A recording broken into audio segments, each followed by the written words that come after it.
গোটা রাজ্যে সিপিআইএম এমনকি বামফ্রন্টের আসন সংখ্যা শূন্য। লোকসভা বিধানসভা কোথাও দাঁত ফোটাতে পারেননি কমিউনিস্টরা। তাতে কি, আন্দোলনের পথ ছাড়েনি সিপিআইএমের ছাত্র সংগঠন এসএফআই।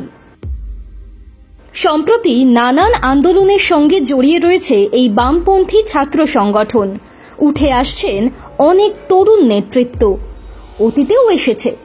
সোজা কথায় আন্দোলনের পথেই নতুন ছাত্রনেতা তুলে নিয়ে আসার যে ট্র্যাডিশন কমিউনিস্ট পার্টিতে ছিল তা এখনো অটুট। প্রশ্ন হলো, কিভাবে একটার পর একটা ইস্যুভিত্তিক আন্দোলনের পথে নামছে এসএফআই?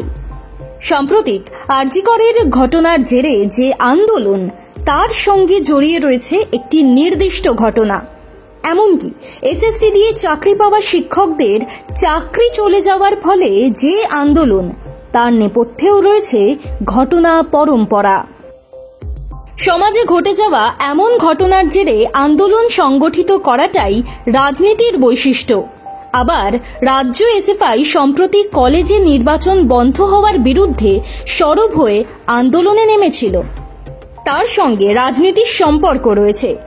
এমন নিত্য নতুন ইস্যু তৈরি করে পথে নামা রাজনীতি বা রাজনৈতিক দলগুলোর ক্ষেত্রে নতুন নয়। দেখতে হবে এসবের বাইরে মানুষের কথা কতটা তুলে ধরতে পারে রাজনৈতিক দলগুলো। এসএফআই এর ক্ষেত্রে যা দেখার তা হলো ছাত্রদের পাশে অষ্টপ্রহর কিভাবে আছে তারা।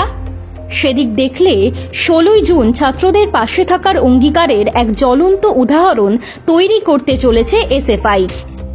সেদিন কলেজ স্ট্রিটে এক বিশাল ছাত্র সমাবেশের ডাক দিয়েছে এই ছাত্র সংগঠন। সেখানে সর্বস্তরের ছাত্র সমাজের পাশে থেকে যে 4টি অধিকারের জন্য সোচ্চার হবে এসএফআই, তা হল ছাত্র সমাজের 4টি মূল প্রয়োজন। সেগুলো কি? সমাবেশে তুলে ধরা হবে লেখাপড়ার অধিকার, নিরাপত্তার অধিকার, মত প্রকাশের অধিকার, ইন্টারনেটের অধিকারের কথা।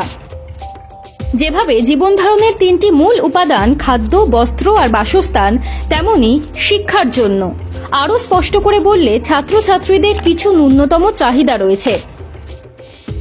সেই উপাদানগুলো যেন সব জায়গায় সব ছাত্রছাত্রী সমানভাবে পেতে পারে, সেটা দেখা রাষ্ট্রের দায়িত্বের মধ্যে পড়ে।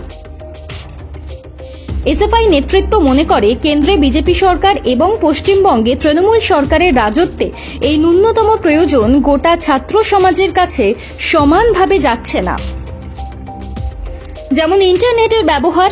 শহুরে সভ্যতায় ইন্টারনেট ব্যবহার যতটা জলভাত, প্রত্যন্ত গ্রামে কিন্তু তা নয়। অথচ পড়াশোনার ক্ষেত্রে বালিগঞ্জের ব্যবসায়ীর ছেলে বা বান্দোয়ানে চাষির মেয়ের একই অধিকার। সেই অধিকারের জন্যই এবার পথে নামছে এসএফআই। 16ই জুন সমাবেশে এই অধিকারের কথা বলা হবে। তবে সেখানে শেষ নয়। এ যেন এসএফআই এর আন্দোলনের স্রোতের একটা ধারা মাত্র। ছাত্রদের স্বার্থ রক্ষায় পথেই আছে সিপিআইএম এর ছাত্র সংগঠনের কর্মী সমর্থকেরা।